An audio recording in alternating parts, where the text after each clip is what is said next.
So yun, good morning guys, this is Jong and welcome to my channel. So ngayon yan, meron tayong deliver from Gogo Express kasi may in-order tayo sa Shopee. So ano nga ba yun? Yung in-order natin sa Shopee is yung Purple Panda na mic. Yun! So ito siya. So magkano bili ko ba din sa Purple Panda na yun? Nabili ko siya ng 2,550 plus shipping fee. Yun. Bali kung meron kayong discount pa rin na Shopee, yun, mas okay yun para at least maka-discount kayo or kaya Shopee coin, yan. Kaya lagi ako dun bumibili. Pero syempre, titingin pa rin kayo ng review. So, saan ko ba siya nabili? So, dito ko siya nabili, oh. Yan. So, ilalagay ko na lang yung link ng Shopee sa baba.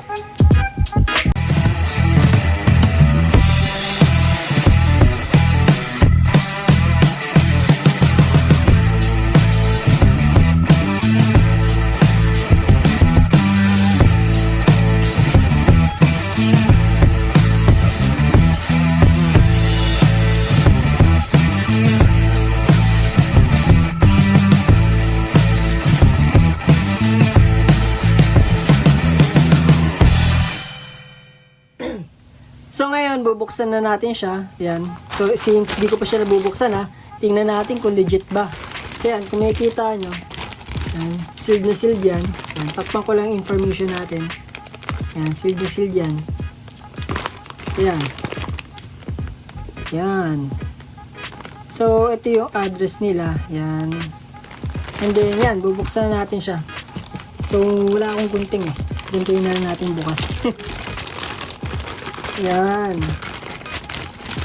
So, yan. Nabuksan natin. So, ito yung pinaka-box niya. Yan yung Purple Panda na mic. So, yan. Pag in-order niya siya, may bubble wrap. Yan. Okay na okay. Sira kasi itong ano ko eh. Gunting ko eh. Ito. Buksan natin siya. Ayun. Yan. Ingat lang sa paggugunting. Okay na okay yung packaging niya kasi naka-bubble wrap, which is magandang bagay yan para at least hindi ma-damage yung box. Ayan. Kasi yan, ito. Bubuksan na natin siya. Then yan. Ito siya. Internet.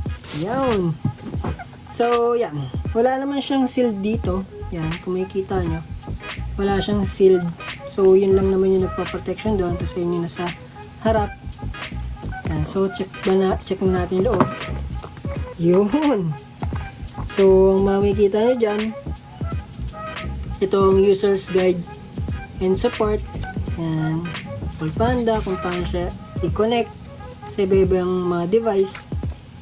And then, return compatibility issue or another problem. Yan. Email us. Meron yung mga meron silang mga ganito. So, kung may mga problem yan, pwede nyo sila i-chat.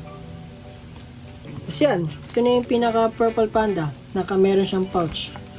So, tabi natin. Ano ba yung mga nasa loob na to?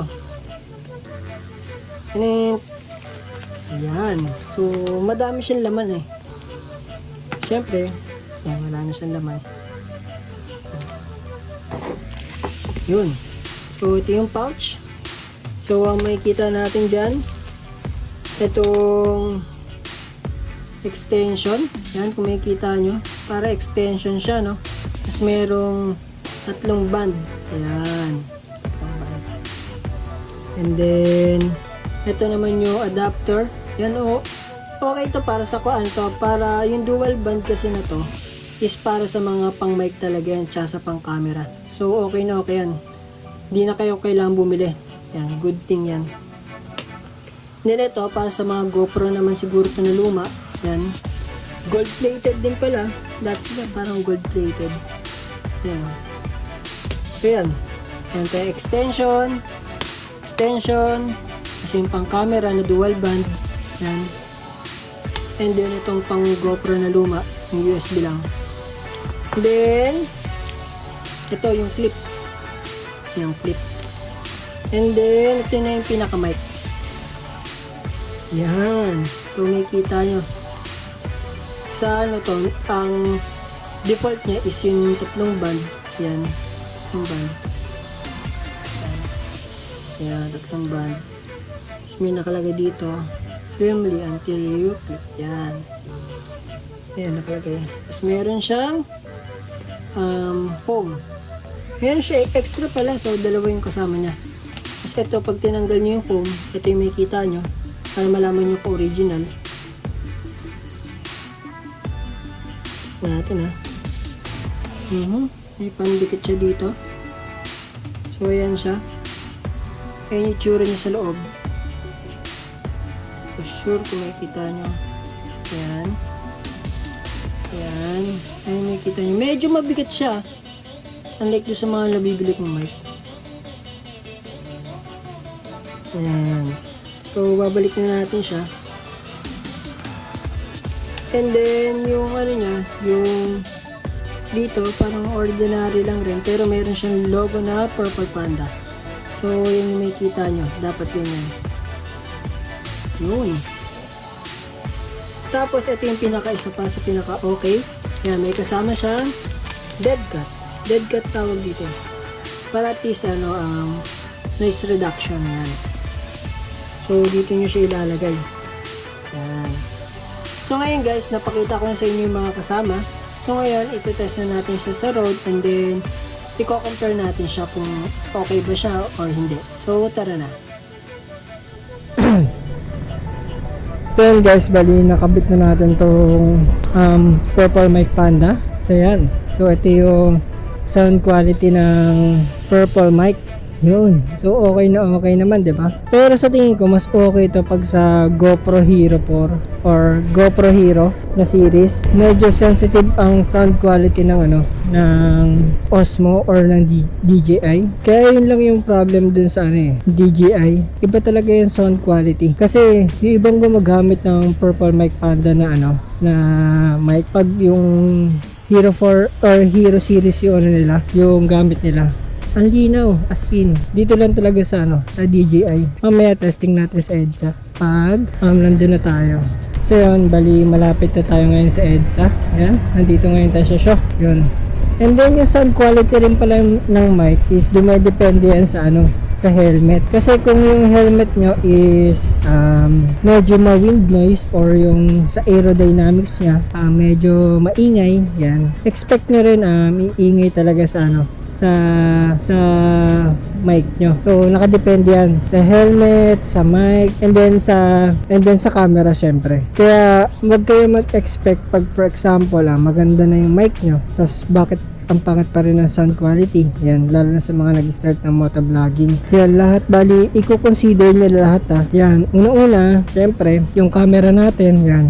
Nakadepende yung sound quality natin sa camera natin. Katulad nito, DJI Osmo yung gamit ko. Kung i-compare mo siya sa GoPro Hero 4, mas maganda talaga yung quality ng GoPro Hero 4 unlike sa DJI. Pero para sa akin yung yung resolution or yung linaw ng camera medyo lamang or mas okay si DJI ng konti lang or depende. Ako mas gusto ko yung camera ni DJI. So yan, nandito ngayon tayo sa EDSA. And then pangalawa is yung mic. Syempre yung may mga mamahaling mic talaga medyo maambon baka natakpan yung lens natin medyo maambon kahit maaraw. Yun nga, yung may mga mic kasi na medyo mag-garbled or kaya may mga malakas yung sensitivity ng sounds or mababa yung noise cancellation. Yan. So i-consider nyo rin yan. And then pangatlo is yung helmet nyo. Yan.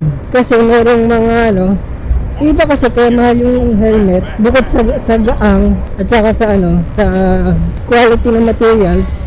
Kaya din nagmamahal yun dahil dun sa aerodynamics ng helmet. Yan. Kasi yung mga ganun akala mo simpleng ganyan lang. Meron yung proper aerodynamics na kino-considered. Kaya nagmamahal. Kaya ang gamit natin Evo.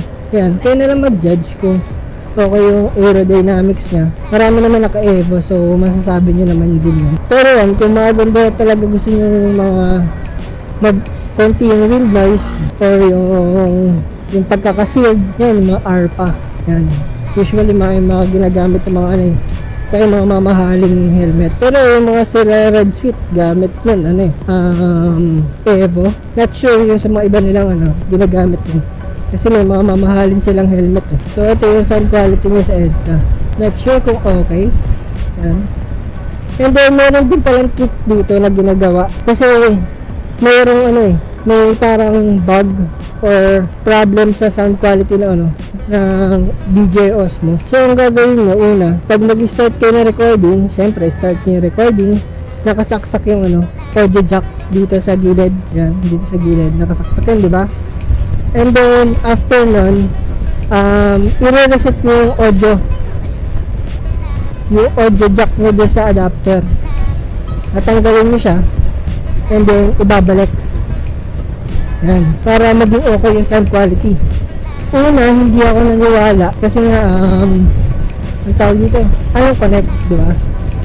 Yung tinesting ko at saka nung chinek ko, legit pala. So yan guys, baliin yung gagawin nyo doon sa mic nyo pag ang gamit nyo is DJI Osmo. So tatanggalin nyo yung audio jack and then ikakabit nyo ulit. Parang i-reset lang ba? Napanood ko yun sa YouTube eh. Tapos nung tinesting ko, okay naman talaga. Medyo may pagbabago ng konting-konti lang. Medyo mas naging okay siya. Pero yung sensitivity pa rin ng sound ng DJI Osmo is yun yung ano, yung issue pa rin. Medyo malakas pa rin talaga. Yung iba akong nilalagyan ng ano, ay binili na rin ako eh. Pero hindi pa dumadating. Yung audio adapter na merong sound or may volume, yan, yung parang pang scroll.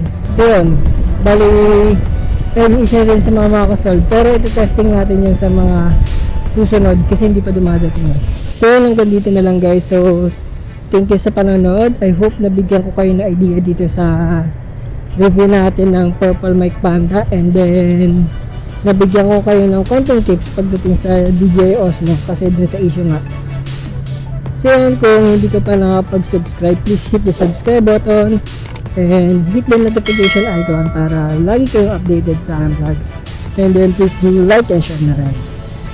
So yun, thank you guys, and then see you on my next vlog. Bye!